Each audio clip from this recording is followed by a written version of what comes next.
जय गुरुदेव। परमार्थी प्रश्नोत्तरी। गुरु शिष्य संवाद। प्रश्न, स्वामी जी, झिलमिल ज्योति क्या होती है? उत्तर, जब साधक ध्यान करता है और उसकी आँख के ऊपर का पर्दा फटता है तो 3 तरह की ज्योति दिखाई पड़ती है। पहली झिलमिल ज्योति, दूसरी अग्र ज्योति और तीसरी शिखा ज्योति। झिलमिल ज्योति में विष्णु का वास है। वह शंख चक्र पद्म गदा धारण किए हुए हैं, पर उनकी शक्ल या वह शंख चक्र पद्म गदा ऐसा नहीं है जैसा कि मूर्ति में तुम यहाँ देखते हो। वह अजीब ही है। उनके साथ लक्ष्मी जी रहती हैं, परंतु ऐसी लक्ष्मी नहीं जैसी तुम यहाँ देखते हो। विष्णु भगवान सृष्टि में पालन का काम देखते हैं। अग्र ज्योति में ब्रह्मा जी चतुरानंद स्वरूप में दिखाई देते हैं। उनका स्वरूप भी यहाँ जैसा नहीं जो दिखाया जाता है। उनके साथ सावित्री रहती है। ब्रह्मा उत्पत्ति का कार्य करते हैं। शिखा ज्योति में शिव जी का दर्शन होता है। जटा जूट के साथ अजीब सुंदर सूरत वहाँ दिखाई पड़ती है। उनके साथ में पार्वती है। ये वो पार्वती नहीं जो यहाँ मृत्युलोक में आई थी। इन सबके ऊपर चौथी ज्योति है। ये ज्योति इन तीनों देवताओं की माता है। उन्हें आद्या महाशक्ति कहते हैं। इसी ज्योति में उनका दर्शन होता है।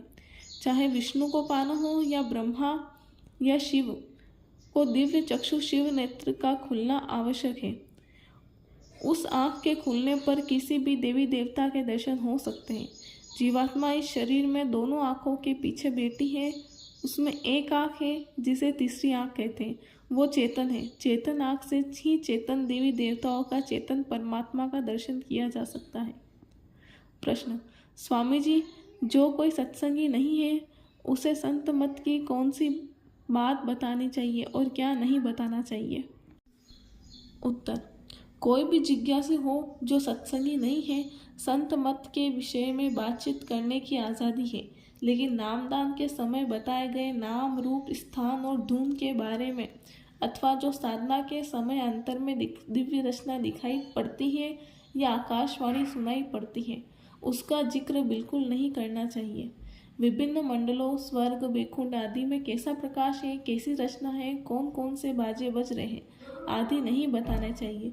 जो इन बातों की जान अनजान में अवहेलना करते हैं उनका साधन रुक जाता है, क्योंकि ऊपर बैठा मालिक सब कुछ देखता रहता है। वह बंद कर देता है। यह मालिक का भेद है, इसे छुपा कर रखना चाहिए। ईश्वरीय शक्तियों का उतार हो रहा है। प्रश्न, स्वामी जी, अगर कोई सत्संगी गुरु बनकर नामदान देता है तो उसका क्या असर होगा? उत्तर, बहुत बुरा होगा। इस संसार में प्रत्येक व्यक्ति को अपने पिछले जन्मों के इकट्ठे किए हुए कर्मों का भारी बोझ भुगतना पड़ता है, और जो कोई बिना मेरे हुक्म के नामदान देने की जिम्मेदारी लेता है उसे अपने द्वारा नाम दिए व्यक्ति के कर्मों का कुछ अंश उठाना होगा। जब तक कोई तीसरे पद तक नहीं पहुंचा है तब तक वह दूसरे के कर्मों का बोझ उठाने के काबिल नहीं है। वह तो खुद का बोझ भी नहीं संभाल सकता, क्योंकि कर्मों की सफाई दूसरे पद को पार कर तीसरे पद में जाने के पूर्व करनी होती है। बिना इजाज़त नाम देने वाला व्यक्ति केवल अपने उन्नति में ही बाधक नहीं होता, बल्कि वह अपने कर्मों का बोझ भी बढ़ा लेता है। जय गुरुदेव।